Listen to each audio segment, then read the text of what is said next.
I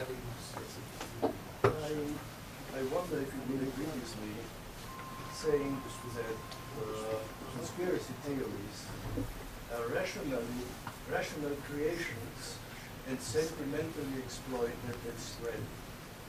And I would like very much to emphasize this point because the relations between the Muslims and Jews in older times were quite correct. You know, the relationships that existed in Spain between Jews and Muslims. I think that this kind of conspiracy theories against the Jews are rather modern in the Arab world, in the Muslim world. And I wonder if they have not been influenced by Nazi theorists who, during the World War, but especially after World War II, many of them fled to Arab countries, were absorbed there and spread their Nazi theories against the Jews. I'm not going to be able to speculate about that particular aspect. Just like to say. Yusuf? I am an Iranian-born Jew, and I am familiar with the Middle Eastern culture. The word juhud, which means a kite, I can't tell you how many times I heard that from people that I thought they were my friends. And preceded by juhud was another word. It starts with F, and I won't read that over here. So it is not a new phenomenon, although I am familiar with the history of treatment of the Jews in Islamic countries, and I think that by and large was good, but nevertheless. Now, conspiracy theory, I hope that our wishes will come true, and maybe in 5,000 years there won't be conspiracy theories in the Middle Eastern countries. But, you know, it is part and parcel of life. Last April I was in Vienna. I ran into David Efrati in the hotel. We were staying in the same place. And I was meeting with a group of Iranian Jews who were waiting visas to go to the United States. And they were telling me that Mossad was responsible for the Iranian revolution. I said, would you like to see what kind of laugh you would get out of my friend, Ambassador David Efrati? Who, okay, they said no, because he won't tell us the truth. So David, you never got a chance to meet with him. And also, the question of Temple Mount, in my opinion, is totally a political question. I, in my life, have been to more than 20 Muslim mosques. And almost, I would say out of 20, probably majority of them, they knew I was a Jew. I have been to the Temple Mount also. That was 20 years ago. I've been to mosques in Pakistan, India, Iran, Jordan. I think that basically the question of Temple Mount is totally political question. I'd like to have your comments on that. And in this round, finally, Ira. Thank you. My impression from my knowledge of medieval Islam was that the apocalyptic stuff was more Shiite than Sunni. In the current time, is there a difference between Shia and Sunni views of that?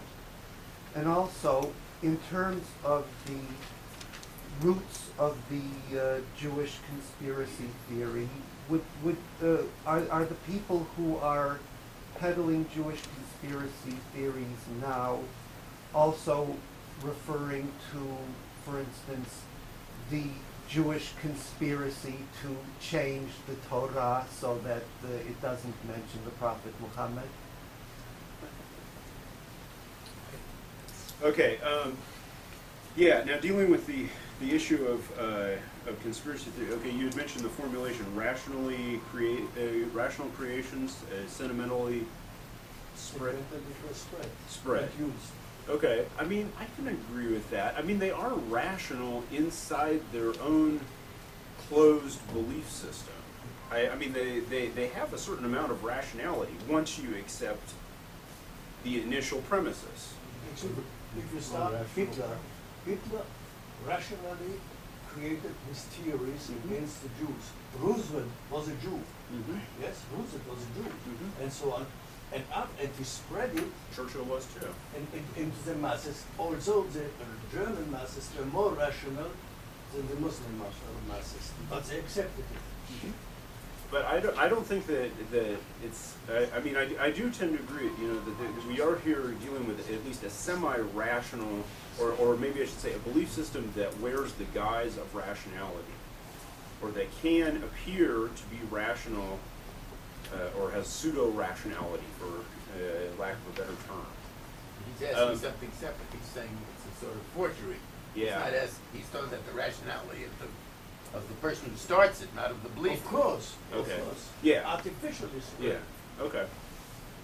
But I since I don't work with the people who actually start things, I don't usually think in those terms. So, you know, I mean, just about everything that I'm working with is either anonymous or, you know, it's intellectually dependent on somebody else. Important to know where from it comes. That's Where true. Are the roots? That's true. Why are they created? Mm-hmm. And I mean, I do think that there probably is some intellectual dependence upon Nazism, but I don't think that there's that much, at least not at this particular time. I mean, the primary focus is really the protocols. Mein Kampf is very rarely cited. Other primary Nazi texts, they don't show much knowledge of them anymore. Whether the initial impetus for that was Nazis fleeing to Islamic countries is very hard for me to say.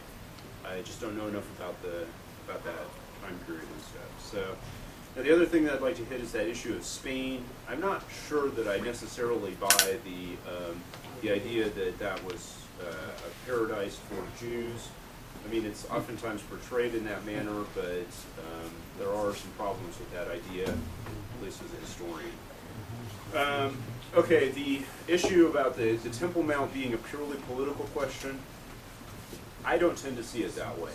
I really and honestly think that it is actually a religious question, but within the context of Islam, really religious and politics are closely intertwined. And, I mean, actually, I think that religion and politics are always closely intertwined. They certainly are here in Israel, too.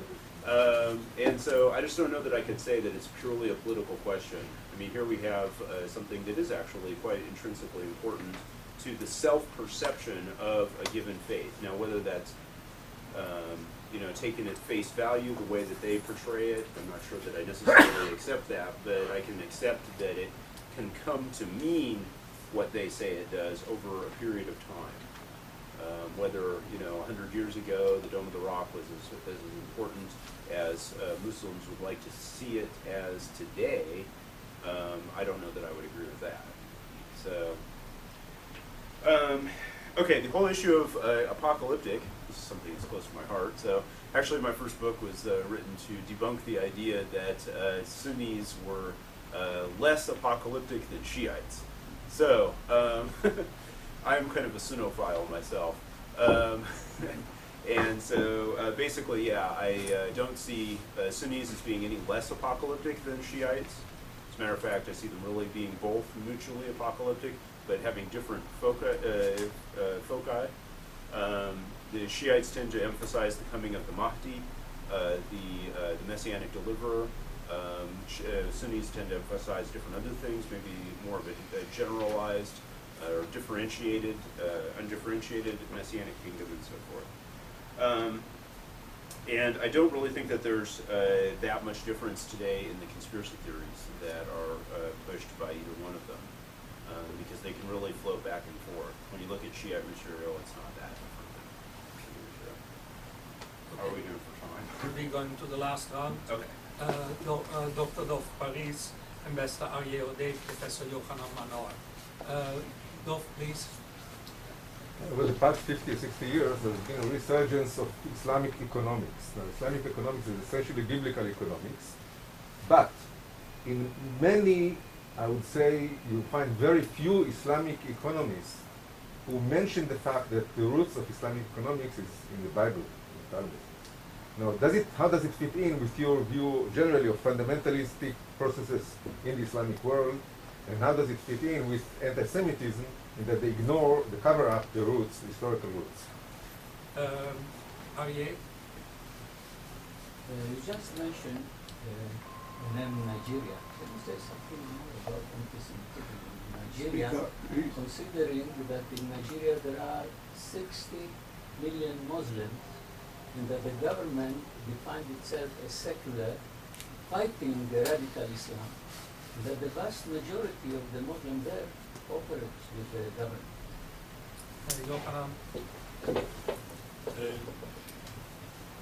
Is criticism, self-criticism, a legitimate position, except within Speak up, please. We can't hear you. Islam dome or Islam theology? And number three, I'm not sure I understand that question. What would is self-criticism or self-criticism a legitimate position within Islamic theology or Islam? And now, I understand you hint the fact that there are possibly several versions of Quran. Is this correct to your knowledge? Because I hear some position on this issue. And number three, did you encounter a non-anti-Semitic brand of Islam before?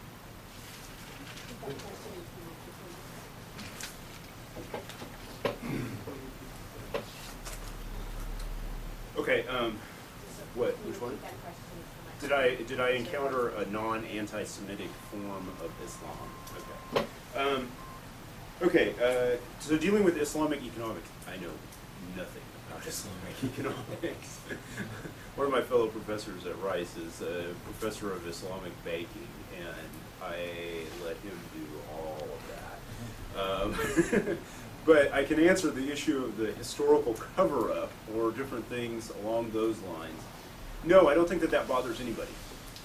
The idea that you could cover up roots of something in another faith.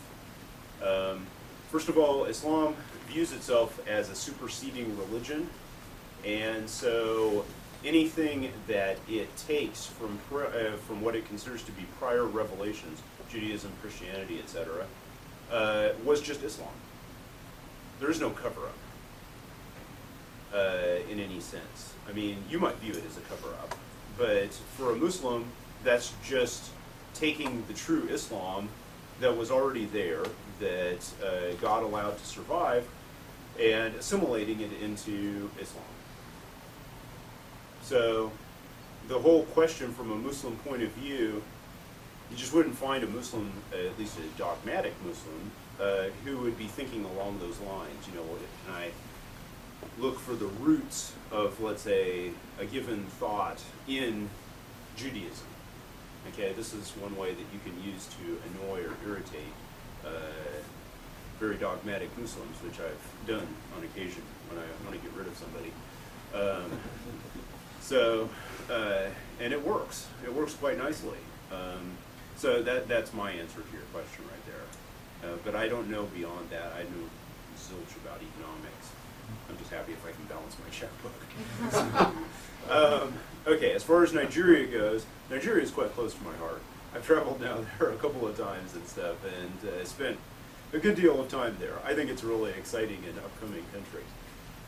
But it's also one of the most dangerous and difficult countries to work with. And the Muslims there, would not say that I would agree with your statement that they necessarily cooperate with the government about issues. I mean, essentially, Nigeria is divided into several different countries. You have the Sharia states in the north, the 12 states that have adopted Sharia, and these states are essentially in conflict with the federal government.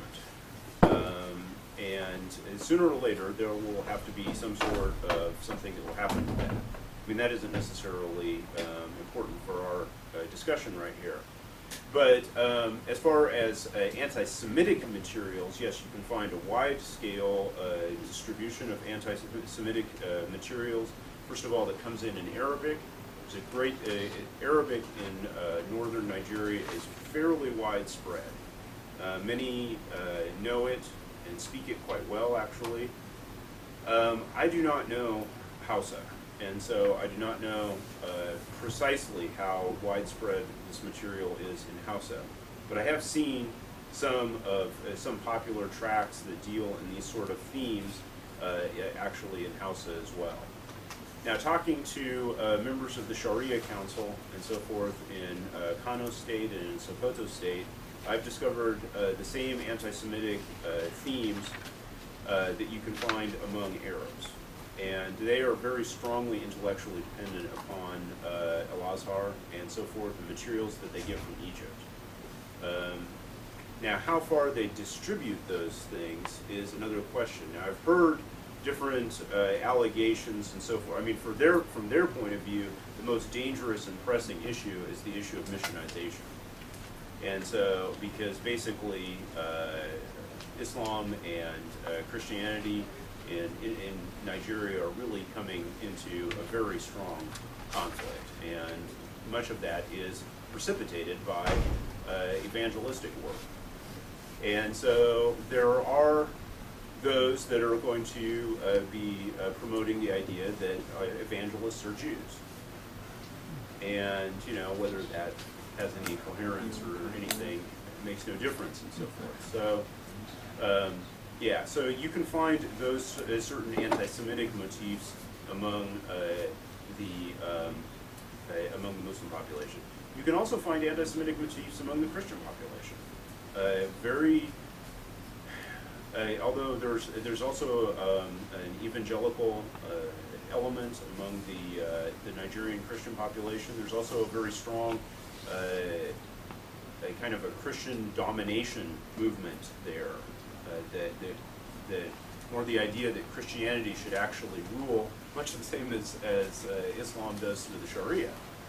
And this this belief system it does sometimes use anti-Semitic themes. You know, that the Jews have gone astray, and therefore God should judge them and so forth, and that maybe Nigeria is the new Israel and so forth. Now, I don't consider this necessarily to be very strong, but you can find these thoughts among certain elements of the Nigerian church. So, okay, as far as self-criticism as a legitimate position, now that's kind of an interesting thing. I wish it was, but I don't think that it really is. It's not very prominent. Let's just put it that way. The issue of several versions of the Quran has never been edited scientifically. And there are some in various different places in Europe that apparently are looking into the possibility of editing the Quran scientifically. Taking all the different variant readings and so forth, and doing for them what has been done to the Tanakh and the Greek New Testament. When that happens, there will be an explosion. And the people that do it, I happen to know a couple of them, and I told one of them, I said, "You are a dead man." You know, when that comes out. Yeah. So at any rate, I guess everybody makes their own choices in life. So, yeah, there are non-anti-Semitic elements in Islam, definitely. I mean, among Sufis and so forth, you can definitely find certain groups that will combat as I think in sort of a very low-key manner anti-Semitic mythology and so forth. Certainly, there are certain prominent converts to Islam, Harun Yahya, for example, and other various different Turkish leaders such as Fethullah Gulen, for example, and Hisham Kabani and so forth, that have taken stands against anti-Semitism. So one cannot say that there's none. And these people do actually have intellectual prominence within the Muslim world. There are those also who have gone into extremism and then have come back. And some of those are powerful have made powerful statements against anti-Semitism or radical Islam. I mean, they oftentimes seem to. Yeah, I mean, I do, but I'm really reluctant to say the name because for several different reasons. But I mean, I can give you different examples but there are people that have gone that direction. As I say, yes, yeah, you can find different people in memory and so forth, and different other. 3 people. Yeah, and so there's different others that have made those things. The Sufis are more in the interfaith dialogue. They are much more open to dialogue with Judaism. Yes, that's true. Much more than the Sunnis. That's true. Yes, that's true. And there are also a certain Muslims, either for usually for ethnic reasons, that feel that they are related to Jews. And sometimes you can hear these sort of things. In Afghanistan, for example, you always hear the Pathan say, that we are Jews, we love Israel. And, sometimes I was in Islamabad and lecturing and stuff, and this guy told me, he says, I've always wanted to learn the Tanakh. And so I cited for him the first verse of the Bible. That's the Tanakh! I recognize it! Where did you learn it? And I'm like, well, I don't know. I'm not sure I'm going to answer that question here. He was so excited. He'd never seen a Tanakh before. Montgomery Watt agrees with you that there is no criticism in Islam. That's his major point. Yeah. They criticize themselves from within, Yeah. but they would never address other literature to criticize themselves. Yeah, I tend to agree with that. Okay.